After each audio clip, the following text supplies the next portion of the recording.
At 3:30, we got Syracuse, who's 4-1, traveling number 14, UNC, who's 4-0. UNC favored by 8 on ESPN. Garrett Schrader's gone 87-137, thrown for 1,148 yards, 8 touchdowns, 4 interceptions. LaQuint Allen has had 76 carries for 363 yards and 6 touchdowns. Damian Alford's had 18 catches for 282 yards and a touchdown. Drake May, the number 2 quarterback in the class, mind you, has gone 96-132, thrown for 1,187 yards, 5 touchdowns to 4 interceptions.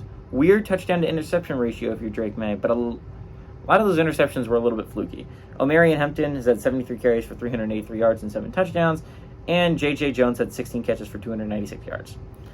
Syracuse and UNC are actually 3-3 against each other all time. Last game went to UNC in 2020. Last 3 games have been 3 games of the 6 have been 1-possession football games, right?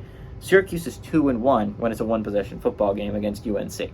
So, it's 1 possession. It kind of leads more Syracuse's way. But I think what's really interesting here is how does Syracuse bounce back? Because that was a rough game against Clemson last week. I think most people expected Clemson to win that game because Clemson had 2 losses. But let's be honest, the Duke game, if they didn't shoot themselves in the foot, they would have won. And in the Florida State game, it's a really good Florida State team. And if they didn't shoot themselves in the foot, they would have won. They just needed to stop shooting themselves in the feet. And honestly, Clemson did that against Syracuse on the road.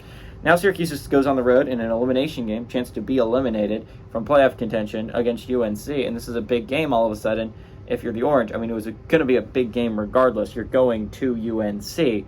So, chance to stay in playoff contention one more week. UNC, on the other hand, coming off a bye. They didn't do anything last week. 2 weeks ago, they beat Pitt. Again, UNC had a really tough non-conference schedule, right? Like, if you look at it, UNC to start out played South Carolina, then they played App State, and then Minnesota. That is about as hard of a out-of-conference schedule as you could possibly scheme up, just realistically speaking. Everyone knows App State's one of the hardest Group of 5 teams every year to try and beat. Not only did you schedule them, you also scheduled an SEC team. Obviously, they weren't doing great when you scheduled it, but South Carolina's on the up. And then Minnesota, who has been consistently really good for a couple years now. So it's just a hard out-of-conference schedule. But on the bright side of that, if you're UNC, it means you're battle-tested, right? Like, a lot of these teams, like Georgia, the Auburn game kind of proved it last week, go through this non-conference schedule with no real threats, and then they get punched in the face by their first real opponent. South Carolina did to them. Auburn did to them last week, right? You've been battle-tested. You've played really good football teams for a couple weeks now. For 4 straight weeks, you've played at least competent football teams. Syracuse is a really good football team. This is arguably the best team you've played so far. Inarguably.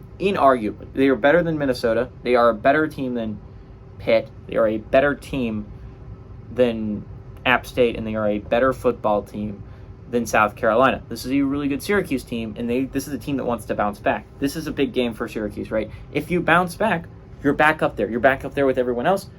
This is where a skid could start if you're Syracuse. You got to end it at 1. You can't let it slip to 2 because then it could slip to a 3-game losing streak all of a sudden because you play Florida State next week.